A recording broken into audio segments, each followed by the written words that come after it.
¿Por qué creer en la Torá? 4. A primera vista lo siguiente expuesto se podría deducir bien, podría no pasar de ser una reflexión particular, interesante a lo sumo, un ejercicio intelectual sin repercusión sobre la vida, o bien con alguna repercusión, pero intrascendente, o bien trascendente, pero no necesariamente conveniente, o bien conveniente, pero no obligatorio, o bien obligatorio, pero sin consecuencias, o bien con consecuencias, pero sobrellevaderas. Igual podría pensarse en que se trata de una alternativa más dentro de las libertades que percibimos como seres humanos. Una alternativa más que depende de mi libre albedrío, de mi poder de elección. Y que al final que carajos, que venga lo que venga y que sea lo que sea de algo nos tenemos que morir. Todos se mueren. ¿Y sirve de algo hacerse las preguntas correctas y tratar de encontrar las respuestas? Entremos en materia con algunos planteamientos que nos permitan encontrar las adecuadas preguntas. 1. Un caso de la vida real, anecdótico, pero igualmente puede no serlo, no importa. Una persona perdió a sus padres de pequeño en el Holocausto. El niño sobrevivió. No obstante, el padre se arregló para que algún conocido de la época le guardase su capital durante la guerra para que le fuese entregado a su hijo después de la misma, dada la incertidumbre de poder sobrevivir al exterminio nazi, con la promesa de entregarlo al hijo si se sobrevivía. El niño sobrevivió, el padre y toda la familia del niño fueron asesinados, el depositario del dinero sobrevivió, pero no pudo encontrar al niño después de terminada la guerra. El dinero se puso en un banco a intereses y se dejó ahí, esperando a ver si aparecía el heredero algún día. El niño creció y vivió modestamente durante muchos años con problemas económicos, como muchos otros. Al cabo de mucho tiempo, el dinero depositado en el banco se volvió una gran suma. De hecho era una fortuna de millones de dólares. El hijo, ahora viejo, no sabe que tiene esa fortuna. No sabe que es millonario. Y pasa angustias económicas. Pregunta, ¿el hijo sobreviviente de la historia, es millonario o no? Respuesta, claro que lo es. Lo triste es que no lo sabe y vive como pobre. Si supiera que tiene esa herencia, lo primero que haría sería ir a reclamarla y obtener los beneficios de la herencia. 2. Una señora tiene una joya, la cual usa en su cuello desprevenidamente y expuesta en la calle, en multitudes, en cualquier lugar, y no se preocupa por el uso de dicha joya. ¿Por qué no se preocupa? Piensa que es una baratija. Un conocido se le acerca, le examina la joya expuesta en su cuello y le dice que dicha joya cuesta $2 millones. Inmediatamente la señora se asusta y se quita la joya de su cuello. ¿Por qué? Porque ahora que conoce su valor, se aprecia la joya y le da miedo que se la roben o perderla. De ahora en adelante la va a cuidar como un tesoro. 2. Historias. ¿Tienen algo de lógica? ¿Pueden ser reales? Indudablemente que sí. ¿Se puede aprender algo de ellas? Claro que sí. Son apenas un minúsculo reflejo de cómo operan las leyes de percepción, reacción, motivación y definición de la realidad que vivimos. Hay una correspondencia lógica de la cual podemos deducir a otros ámbitos de la vida.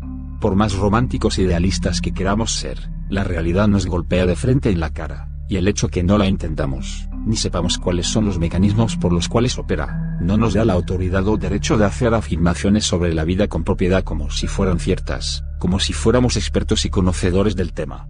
Realmente todos aquellos que se atreven a opinar sobre la vida con el primer pensamiento que se les viene a la cabeza, o con aquello que siempre pensaron de ella, ya sea porque se los enseñaron, o porque siempre pensaron así, o así pensaban sus padres, su tradición, su etnia, etc., denotan en el mejor de los casos inocencia y simpleza vivencial primitiva.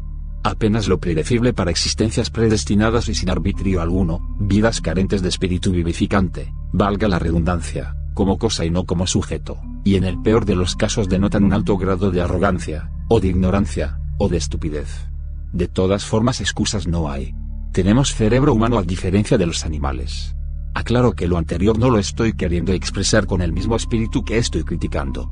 La verdad es que lo que vemos en el mundo, en lo referente al hombre, no a los animales, a pesar de todos sus desastres, sufrimientos, maldades, codicias, robos, asesinatos, guerras, envidias, trampas, mentiras, actos abominables, desigualdades sociales y económicas, etc. y aparentes injusticias, es totalmente justo y está bajo control.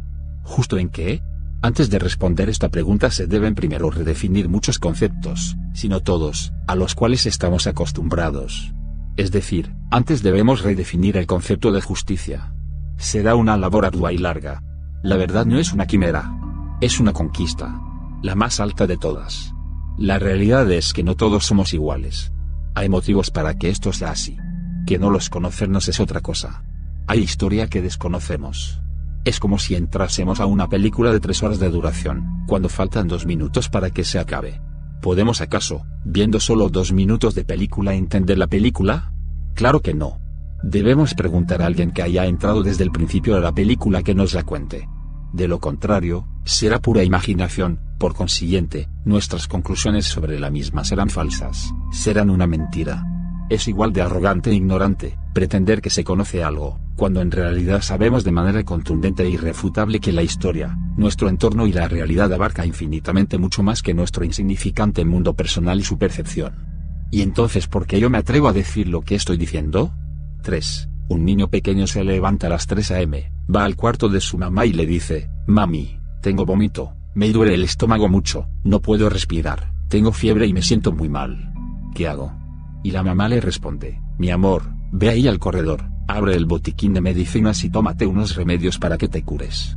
El niño pregunta: «¿Cuáles remedios, mami?». Y la mamá le responde: «Mi amor, los que tú creas y escojas estarán bien. Los que tú creas que son. Esos te van a curar». ¿Es lo anterior lógico? Claro que no. Es lo más estúpido. Va a matar a su hijo dicha mamá. Sin embargo, esto es lo que el común denominador de las personas, si no casi todos, exceptuando al pueblo judío sabio, usa como herramienta de pensamiento en sus vidas. Lo que cree. Casi todo el mundo deposita en su imaginación el significado de la vida. Lo que sea. Yo creo que es así. Ah, no, usted tiene su forma de pensar, yo tengo la mía, respéteme mi forma de pensar, ¿por qué tengo que pensar como usted? Punto. Cada cual tiene su forma de pensar, tolerancia en la diferencia, etc. ¿Es acaso lógico? Para objetivos inmediatos de convivencia y evasión de conflictos absurdos, sin duda que sí, dependiendo del caso particular. En términos de trascendencia y a largo plazo. Claro que no. En el caso del niño enfermo, cualquier persona que se dice cuerda llama a un médico. ¿Por qué a un médico? Pues porque el médico estudió medicina. Es especialista. Se quemó las pestañas estudiando por lo menos 5 años. Conoce del tema. Por eso nos da confianza para que le confiemos la vida de nuestro hijo. ¿Se la confiaríamos acaso a un desconocido? ¿A un tegua? ¿No es acaso infinitamente más complejo y difícil el conocimiento de la vida? ¿De la realidad? ¿De sus secretos? ¿Del propósito de la vida? ¿Hay acaso un propósito? ¿Se puede encontrar? ¿Hay algún sitio donde ir a buscarlo? ¿Quién lo define? ¿Alguien lo definió? ¿Para qué fui creado? ¿Acaso fui creado? ¿Me creé solo? ¿Hay pruebas? ¿Hay evidencias? ¿Hay un dueño? No nos engañemos. Nacimos en contra de nuestra voluntad y moriremos en contra de nuestra voluntad, y nos mantenemos vivos sin saber cómo es que estamos vivos. ¿Acaso si me duele el estómago me puedo quitar el dolor yo solo con pensarlo, sabiendo cuál fue el origen del dolor, en dónde exactamente apareció y cómo es que yo funcionó? ¿Tengo acaso control de las funciones totales de mi cuerpo? Dirán algunos que claro, que si se puede, que los yogis de la India, los budistas, etc. Mentira. No es cierto. Ellos también se mueren, se enferman, sufren. La verdad es que la gran mayoría no sabe nada sobre estos temas. Sobre el tema de los temas. ¿Para qué vine al mundo? ¿Quién soy? ¿De dónde vine? ¿A dónde voy? ¿Qué debo hacer? ¿Lo que se me venga en gana? ¿Hay un dueño? 4. Una persona va caminando por la calle y de pronto ve un edificio sin ningún tipo de letrero. Se queda mirándolo. Y de pronto se pregunta, ¿de quién será este edificio? Se queda pensando un poco, y como no ve ningún letrero de propiedad dice, ¿será mío? Si es mío. Claro que es mío. No tiene ningún letrero. Se pone feliz y decide apropiarse del edificio. Suena absurda dicha historia. Es ridícula. Sin embargo, así de ridículos somos los seres humanos al pisar el planeta Tierra, observarlo y usarlo. Sin considerar que el diseño tanto de la Tierra, toda su estructura de sistemas integrados de especies, climas, ecología, geografías, equilibrios químicos, físicos, etc., y el universo, mucho más complejo aún, son infinitamente más complejos que un edificio en diseño, propósito, sistemas, equilibrio. Nadie se pregunta si tiene dueño. A lo sumo, los disque científicos proponen teorías de fantasía, de evolución y demás cuentos. Lo anterior suena blasfemo a la ya establecida religión de los ateos pseudocientíficos. No lo afirmo yo. No lo afirmo sin conocimiento de causa. Personalmente me he tomado la molestia de leer mucho sobre el tema. Hay muchos verdaderos hombres de ciencia, premios Nobel, rabinos con doctorados incluso de las más prestigiosas universidades del mundo, que han publicado y desacreditado, de manera contundente e irrefutable, la fantasía de por sí ya establecida en el mundo entero de credibilidad de las teorías darwinianas de evolución y antigüedades arqueológicas. Las incoherencias que hay al respecto son demasiadas y absurdas. Solo hay que leerlas. Hay un chiste en la literatura rabínica sobre cómo piensan desafortunadamente muchos científicos vendidos al sistema. Ese es otro tema para luego, el porqué del sistema mundial conocido y aceptado. 5. Unos científicos están haciendo un experimento. Cogen una rana y le dicen salta y le pican la cola. La rana salta. Luego le cortan una pierna a la rana y le dicen otra vez ... salta y le pican la cola. La rana ... salta. Luego le quitan otra pata y le dicen salta ... la rana salta. Le quitan una tercera pierna a la rana y le vuelven a decir salta. Ya la rana no puede saltar. Conclusión de los científicos. Las ranas sin 3 patas son sordas. Parece increíble, pero en cuestiones de teorías científicas sobre el hombre y la Tierra y muchos otros campos, no estoy hablando de tecnología, los científicos vendidos y mercenarios del sistema concluyen de dicha manera tan estúpida. Esto tiene su razón de ser. Hay explicación. Todo lo anterior para contextualizar de manera aproximada y de forma lógica que la realidad puede ser diferente a lo que venimos pensando que es. Que hay preguntas que nunca nos hemos formulado y que si nos las formulamos, quizás nos llevemos una sorpresa y nos cambie todo el paradigma de vida que tan firmemente tenemos como verdad. Sí hay respuestas y que a la vez son irrefutables en los términos de la lógica y el sentido común fundamentado. Hay un propósito y podemos ser parte de ese propósito. Es nuestra obligación conocerlo. Hay que saber que hay un dueño, y ese dueño es el que define las reglas, el que define las metas. ¿O es que acaso, puedo yo definir las metas gerenciales de la empresa en donde yo trabajo si yo no soy el dueño? Claro que no. El dueño quiso contar la película desde el principio y mucho más. Enseñar el propósito de la vida, y cómo se alcanza. Cuáles son las metas y qué es lo correcto y lo incorrecto. Es decir, tenemos una herencia y no lo sabemos. Tenemos un tesoro y no lo cuidamos. Y lo podemos perder. Podemos perder nuestra vida. A una persona que vende maquinaria, ¿qué es lo primero que le pregunta a un cliente sobre una máquina? Yo vendí maquinaria industrial por más de 10 años. El cliente siempre pregunta, ¿para qué sirve? Es decir, ¿para qué fue diseñada? ¿Cuál es su propósito? ¿Qué debe producir? ¿Cuáles son las especificaciones del producto final? Si no hay producto final correcto, con las adecuadas especificaciones requeridas, por más sofisticada que sea la máquina, no sirve. Lo importante es el producto final correcto. Ningún diseñador inteligente va a fabricar una máquina sofisticada para producir ineficientemente o para producir bajos volúmenes de pendejadas. Entre más sofisticada la máquina se presupone más especial es el producto final o más complejo, tanto en productividad como en calidad del mismo. Entre más inteligente el diseñador, más inteligente el propósito del diseño. Sería un absurdo diseñar un supercomputador capaz de mover satélites para ponerlo de pisapapel en un escritorio. Nadie diseñaría un supercomputador para dejarlo de adorno. El diseño va acorde con el propósito. Van de la mano obligatoriamente. Y a la inversa. Un gran diseño, un superdiseño, presupone un gran diseñador. Es totalmente ilógico pensar algo diferente a esto. Entre más grande es el diseño, más grande se presupone la inteligencia del diseñador. Un ingeniero que estudia carrera y hace 5 postgrados y se dedica a vender paletas es una pérdida de tiempo. Es un absurdo. ¿Qué pasa si nos encontramos una VNA estrellado? ¿Alguien nos haría pensar que es obra de la casualidad el diseño de dicha nave interplanetaria? ¿Que se construyó sola? ¿Que fue producto del azar? Es ridículo. Cuanto más infinitamente complejo el diseño del universo, la Tierra, la vida y el hombre, como para que nosotros estemos pensando semejantes ridiculeces. Que no hay dueño, que yo defino mi propósito, que lo que me rodea carece de infinita grandeza, que no hay propósito, o peor aún, pensar que vinimos a esta vida a comer, dormir, tener sexo, procrear, y a trabajar, a hacer dinero, a vivir la ley de la selva, a ser el más astuto, el más vivo y en últimas a convertirme en una criatura de rapiña. Es una completa estupidez. Todo lo anterior es demostrable hasta la saciedad. Hay demasiada evidencia que lo demuestra. Hay demasiada lógica de por medio. No podemos elegir el camino de la estupidez. Tenemos el intelecto por algo a diferencia de los animales. No podemos ser animales. Tenemos cerebro humano. ¿O no? Las consecuencias son demasiado graves. Es demostrable. Al pueblo judío, al verdadero, le fue mostrado con la entrega de la Torá. Y el pueblo judío lleva 3500 años estudiando el tema exhaustivamente generación tras generación. El pueblo judío es el pueblo del libro. Es el pueblo sabio escogido. Es el heredero en primera instancia. Es millonario.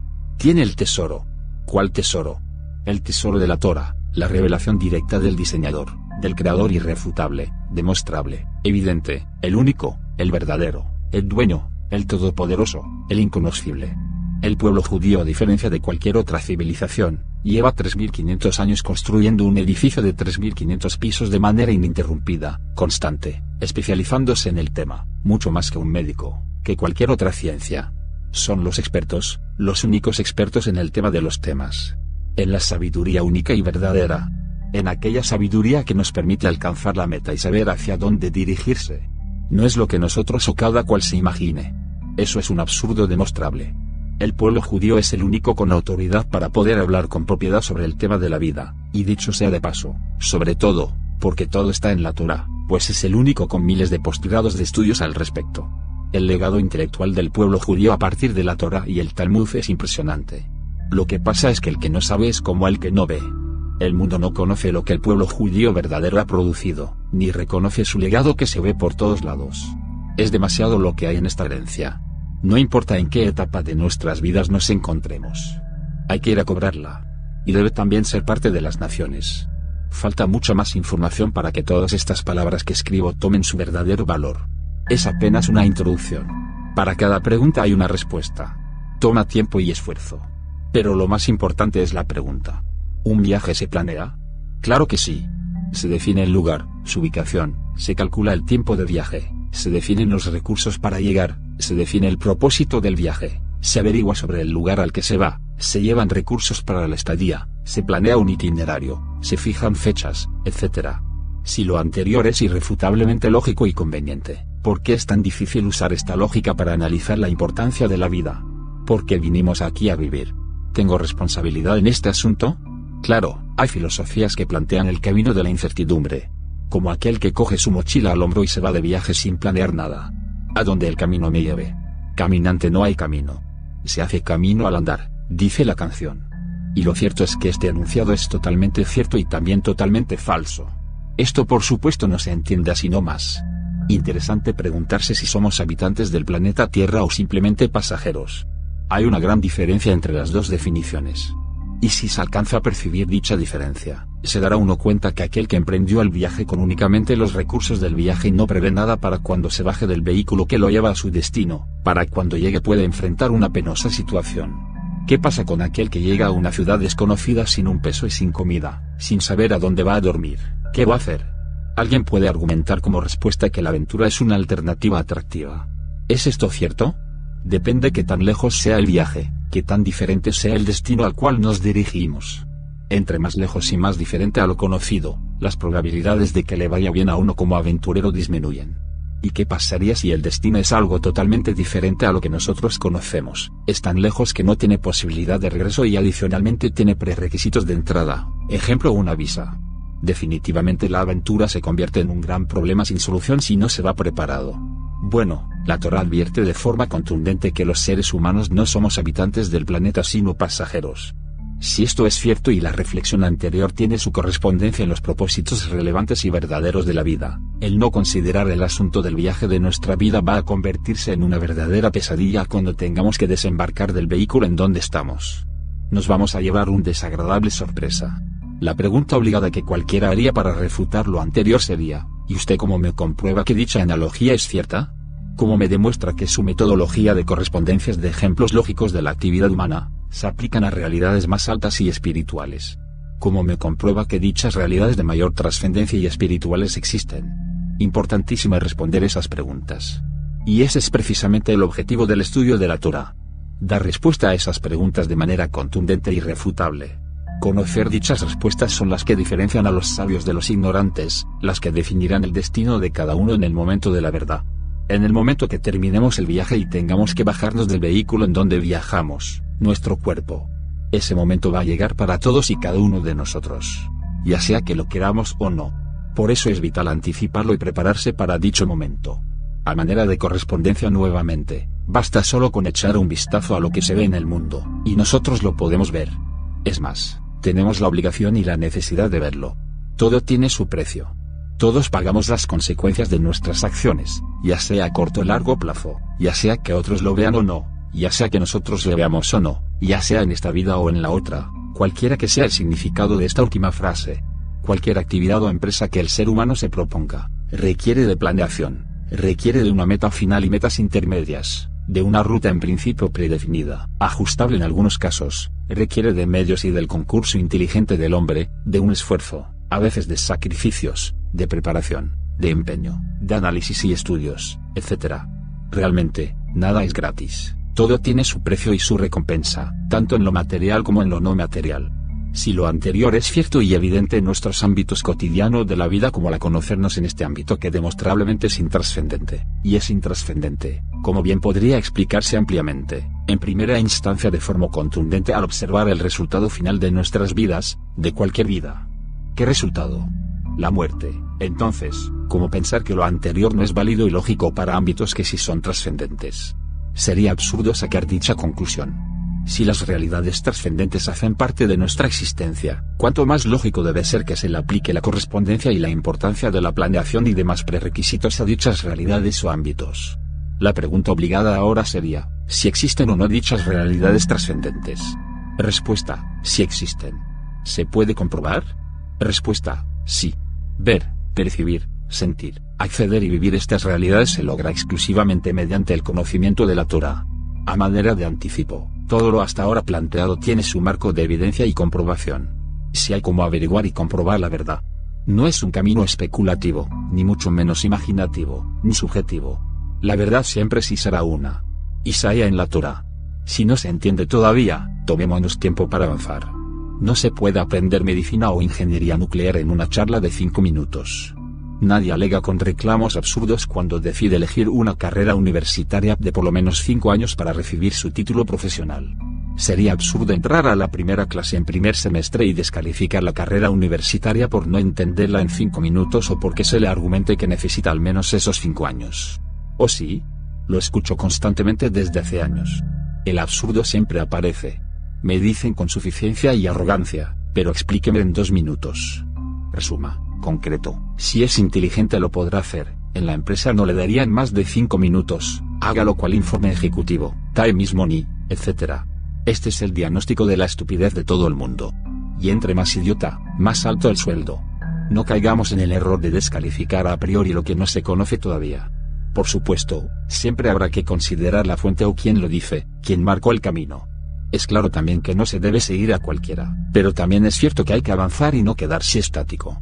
En este caso particular y cualquier otro, si no se tiene la suficiente confianza para seguir al guía, habrá que avanzar un poco con cautela y obligatoriamente con pasos firmes, ojos abiertos, mente dispuesta y crítica, con esfuerzo y preparación, para que se pueda analizar la información en la medida que va llegando y luego se pueda tener una visión más amplia para llegar a conclusiones. ¿Para qué estas reflexiones? ¿Para qué la reflexión del viaje y la planeación? ¿Para qué hacer las preguntas correctas?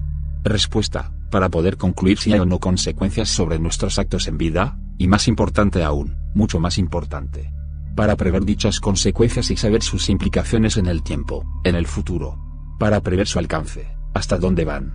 ¿Cuál es el límite? ¿Es la muerte el límite? Y repito, ¿hay consecuencias? ¿Dónde, cuándo y dónde se percibirán dichas consecuencias? Hay que evitar la religiosidad y fantasía en este aspecto.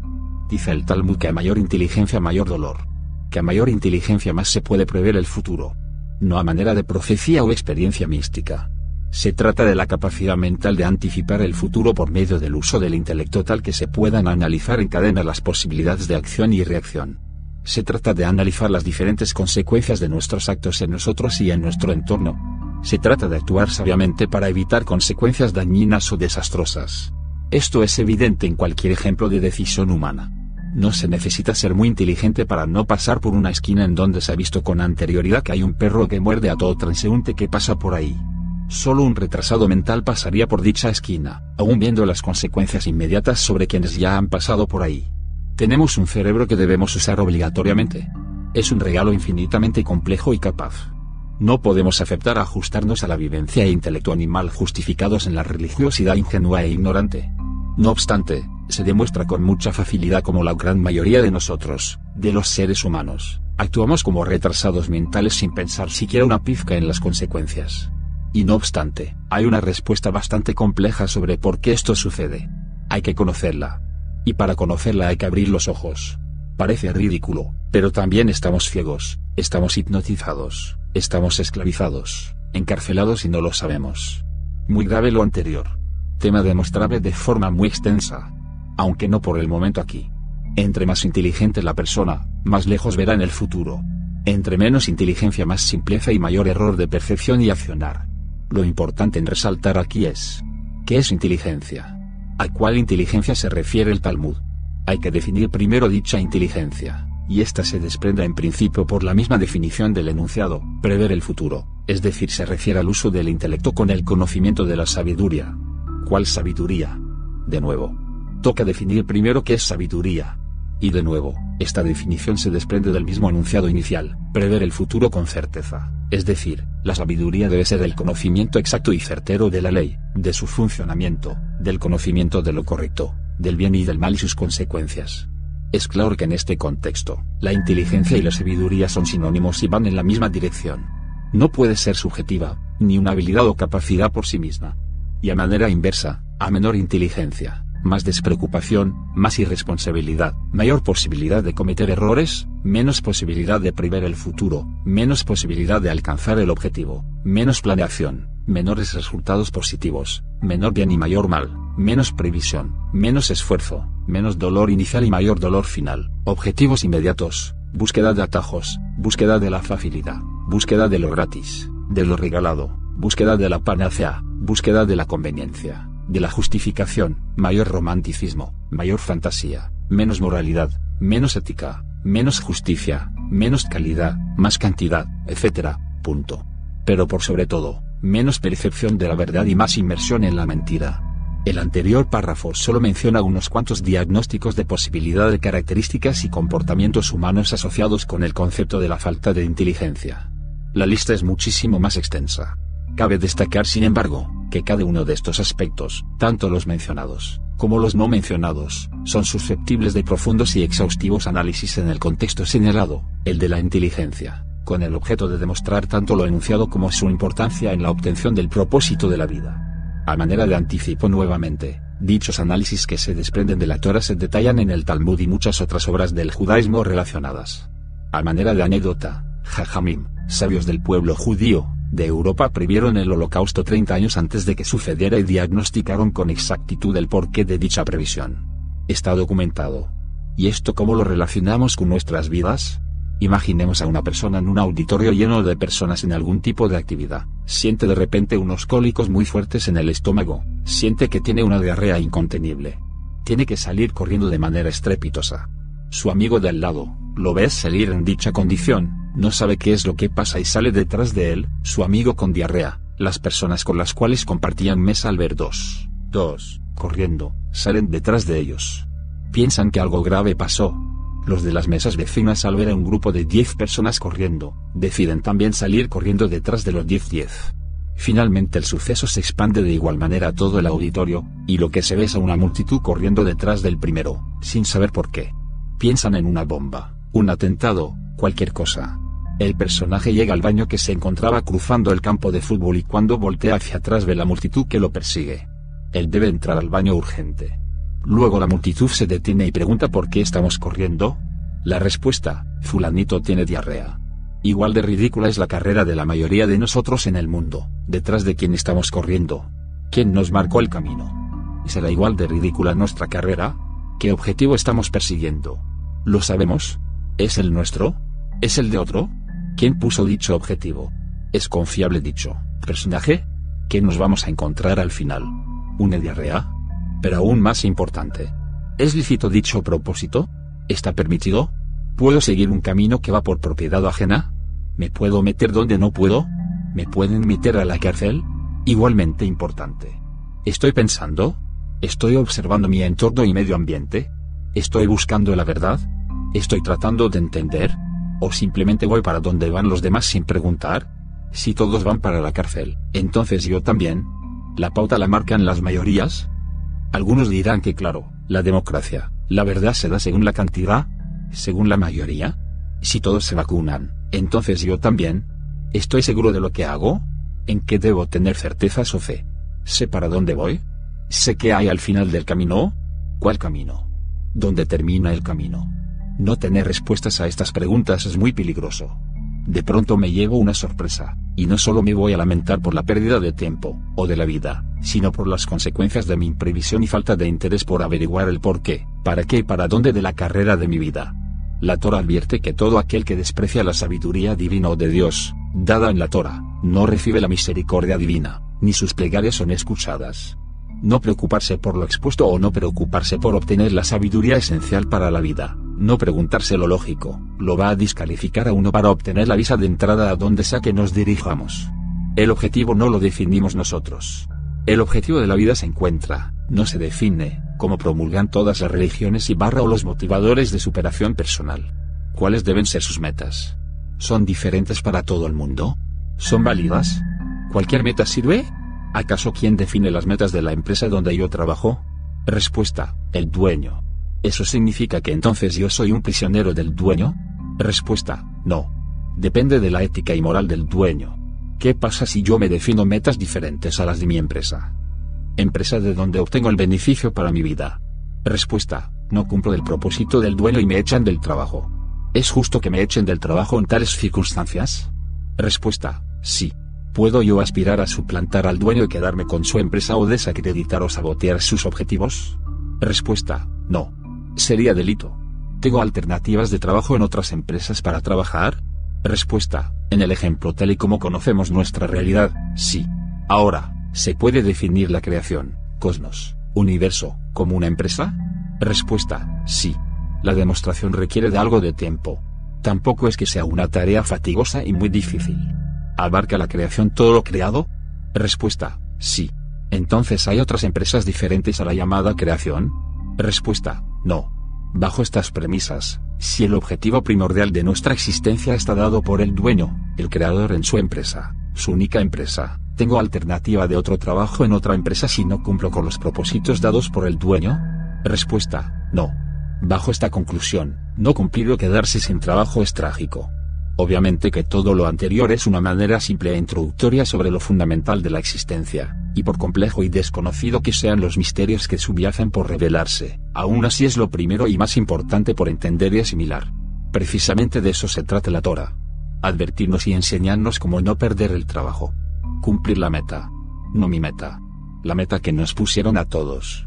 ¿Qué tan grande es esta meta? ¿Cuál es su recompensa? ¿Cuáles son las magnitudes de medición de estos conceptos? Respuesta: la meta es infinita, su recompensa es infinita, las magnitudes son infinitas. ¿Se puede lograr el objetivo? Respuesta: sí. Obviamente que este tipo de afirmaciones lo obligan a uno a cuestionar muchas más cosas. Como por ejemplo, ¿acaso el hombre es el único en este infinito universo? ¿Dios existe? ¿Cómo así que dueño? ¿Dónde está la libertad? ¿Y si yo quiero hacer lo que me da la gana? ¿Qué hay de malo en hacer lo que me da la gana? ¿Por qué yo? ¿Por qué el hombre? ¿Cómo así que un pueblo escogido? ¿La Torá? ¿Quién oyó antes de ella? ¿Por qué solo la tienen los judíos? ¿Y qué pasa con los 7.800 millones de personas que no la tienen? ¿Acaso los judíos qué hacen de especial? ¿Qué tienen de especial? ¿Entonces no trabajo? ¿Entonces para qué vivo si todo lo que pienso no es? ¿Acaso el judaísmo no es otra religión más? ¿Cómo así infinito? ¿Y si yo no quiero la recompensa infinita? Hay millones más de preguntas como estas. Lo importante es encontrar las más relevantes. Pero en principio se anticipa que muchas de las más importantes preguntas sí tienen respuesta. ¿Significa que hay otras sin respuesta? Respuesta: no. Significa que lo que hay es millones de preguntas no formuladas. No obstante, con las premisas adecuadas se le podrá dar respuesta a todas las preguntas, a las formuladas y a las no formuladas aún. ¿Cuáles premisas? Están en la Torá, que dicho sea de paso, está el su carácter divino, que aunque limitado aparentemente en número de palabras y espacio y conceptos, su estructura es tal, que dicen los sabios y los grandes profetas de Israel, y así lo ha demostrado por 3500 años, que la enseñanza de la Torá es eterna. Son los planos de una creación infinita. ¿Cómo entender esto? Bueno, esta es parte de la respuesta del objetivo infinito de la vida. ¿Y entonces, qué hay que hacer? ¿Cómo empezar? Un adolescente está siendo juzgado en un tribunal por haber atropellado y matado a un peatón con su vehículo a una velocidad de 180 km/h. El adolescente se excusa ante el juez diciéndole: señor juez, usted no sabe lo que es ir a 180 km/h. Es imposible frenar. No pude evitar atropellar al peatón. No es mi culpa, se atravesó. El juez le responde: joven estúpido, no lo estoy juzgando por haber atropellado al peatón. Yo sé que es imposible frenar a 180 km/h, lo estoy juzgando por ir a una velocidad de 180 km/h y que debido a esto no haya podido evitar la muerte del peatón. Igualmente usted es culpable. Que enseña lo anterior. Por lo menos para aquellos que no paran y no descansan en sus adicciones, sean cuales sean. Que si la vida de uno va a una velocidad tal, lo primero es bajar la velocidad gradualmente y detenerse. ¿No es acaso la carrera de la vida lo mismo? Con el agravante de no saber para dónde se está yendo. ¿Cuál es nuestra velocidad yendo a toda velocidad tras las metas de los demás, de trabajar 18 horas diarias, de pensar todo el tiempo en cómo hacer dinero, en cómo obtener placer, en cómo descansar, en cómo satisfacer mis deseos, en cómo obtener sexo, en cómo evadir las responsabilidades obligadas de pensar y seguir el camino correcto, en actuar por conveniencia, en ir tras el hipnotismo y vida robótica que se nos ha impuesto sin darnos cuenta? En últimas, en ir tras la maldad. Si no nos detenemos a averiguar qué es lo correcto, vamos a ir obligatoriamente tras la maldad, a toda velocidad, pues la verdad es que si uno jamás ha pensado en esto, es porque va a toda velocidad. El camino de la verdad es difícil. Hacer lo correcto es siempre más difícil. La maldad mama de lo fácil, de lo regalado, de la conveniencia, de mis deseos, de mis ansias de seguridad egoísta, de mi adhesión a mentira, de mi carrera al materialismo y ansias de bienestar asegurado, etc. ¿Acaso le diremos al juez supremo: es que no tuve tiempo de hacer obras de bien, pues cómo lo iba a hacer, si tenía que trabajar todo el día, en el mejor de los casos, y llegaba muy cansado? Yo no sabía, ¿acaso pregunto? Y tiene razón. Pero, ¿quién decidió detrás de qué objetivos ir? ¿Quién dijo sus metas? ¿Quién decidió a qué dedicar su tiempo? ¿Quién decidió qué fue lo importante en su vida? ¿Quién decidió de qué abstenerse por voluntad propia y no por obligación? ¿Quién decidió qué era lo que más le convenía? ¿Quién decidió dejarse llevar por sus deseos? ¿Quién decidió qué sacrificar y qué no sacrificar? ¿Quién definió qué era lo importante en su vida? Ahora, se debe aclarar entonces si el objetivo en vida es abandonar el trabajo, abandonar los placeres, el bienestar, lo material, renunciar a los deseos, las diversiones, renunciar al mundo, ser un asceta o un Buda, irse a un monasterio, desdeñar la creación inmaterial, desdeñar el descanso, la comida, el sueño, ser un irresponsable, no adquirir compromisos con la sociedad o con los demás, no tener metas materiales o laborales, etc. Respuesta: no. La respuesta es que no se debe confundir una necesidad con un ideal. No se debe convertir una necesidad en un ideal. Comer, dormir, trabajar, tener sexo, divertirse, tener placeres, educar los hijos, tener una casa, un plato de comida, educarse para la sociedad, etc. son necesidades y obligaciones, pero en ningún momento deben ser el objetivo, el ideal. Deben ser lo que deben ser, un medio, no un fin. Si se compra un carro para movilizarse, se debe ver al vehículo como el medio de transporte, que me ayuda a conseguir el objetivo de ir de un lado a otro. Desafortunadamente, en la inversión de valores que nuestra sociedad nos enseña, vemos el carro como el objetivo, un símbolo de estatus, de poder, de reconocimiento, con todas sus implicaciones negativas e inmorales, resumiendo hasta ahora y aclarando. No confundir el medio con el objetivo. El mundo, la creación, nosotros mismos con nuestros cuerpos, y todo lo que podemos percibir en nuestra realidad tiene un propósito, y ese propósito no es la meta final. Es un medio para alcanzar una meta final. La meta está en el tiempo y debemos dirigirnos a ella con los medios que se nos han dispuesto. Todo nos fue dispuesto, pero somos nosotros quienes decidimos cómo usar los medios. Y si lo importante es la meta y ésta se encuentra al final, hay que considerar como primordial objetivo en el tiempo al final. El final es lo que importa. Como en un partido de fútbol. Si jugamos como nunca y perdimos como siempre, el final nos condenará. Si nos meten el gol en el último segundo, perdemos. Si nos noquean con un golpe de suerte en el último segundo de la pelea, perdemos, así hayamos estado dominando todos los rounds. Igualmente, si hemos perdido todos los rounds hasta ahora, podemos llegar a buscar un golpe final, uno solo, que noquee al adversario en el segundo final. El Talmud dice: es mejor un buen final que un buen principio. El que ríe al último ríe mejor. ¿De cuál final estamos hablando? Por lo menos en lo que respecta a nuestras actuales vidas, se refiere al último segundo de vida. El último segundo de vida. Ese es el que cuenta para obtener la visa. Si todo lo anterior puede llegar a ser parte de uno en ese último segundo de vida, vamos a obtener misericordia divina. Eso está escrito. No está todavía perdido el partido. Pero no puede haber resignación y dejar que el último segundo de nuestras vidas llegue como llegue. No. Se debe pelear hasta el último segundo.